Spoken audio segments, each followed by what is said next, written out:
ನಾವು ಪ್ರತಿನಿತ್ಯ ಧ್ಯಾನ ಮಾಡ್ತಾ ಇದ್ದರೆ ಅದರ ರಿಸಲ್ಟ್, ಅದರ ಕಾನ್ಸಿಕ್ವೆನ್ಸು ತುಂಬ ಗ್ರ್ಯಾಟಿಟ್ಯೂಡ್ ನಮ್ಮಲ್ಲಿ ಕಾಣಿಸ್ಕೊಳ್ಳುತ್ತೆ.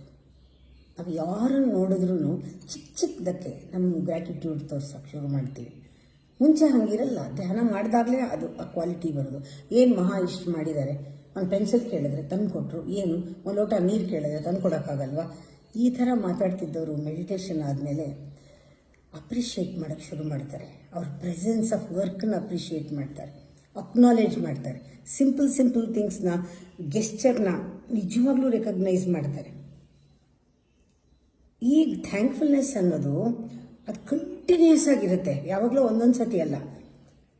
ಯಾರಾದರೂ ಮಾಡದೇ ಇರಲಿ, ಕಂಟಿನ್ಯೂಸ್ ಆಗಿ ನಮ್ಮಲ್ಲಿ ಅದು ಸೇರ್ಕೊಂಡ್ಬಿಟ್ಟಿದೆ. ಯಾಕೆ ಅಂದರೆ ಮೆಡಿಟೇಷನಲ್ಲಿ ಇಂಥ ಕ್ವಾಲಿಟಿ ಬೇರೂರುತ್ತೆ. ನಿಮ್ಮ ಹತ್ರ ಇರ್ಬೋದು, ಬೇರೂರು ಇರಲ್ಲ. ಯಾವ ಸಿಚುವೇಶನ್ ಬೇಕಾದ್ರೂ ಅದನ್ನು ಕಿತ್ತಾಕ್ಬಿಡ್ಬೋದು. ಆದರೆ ಮೆಡಿಟೇಷನಲ್ಲಿ ಡಿವೈನ್ ಕ್ವಾಲಿಟೀಸು ರೂಟ್ ಆಗುತ್ತೆ, ಒಳಗಡೆ ಸೇರಿಕೊಳ್ಳುತ್ತೆ. ಆ ಬೇರೂರು ಬೇಕಾದರೆ, ಆ ಸತ್ವಗುಣಗಳೆಲ್ಲ ಆ ಬೇರು ಒಳಗಡೆ ಹಿಡಿಬೇಕಾದ್ರೆ ನಾವು ಧ್ಯಾನ ಮಾಡಲೇಬೇಕು.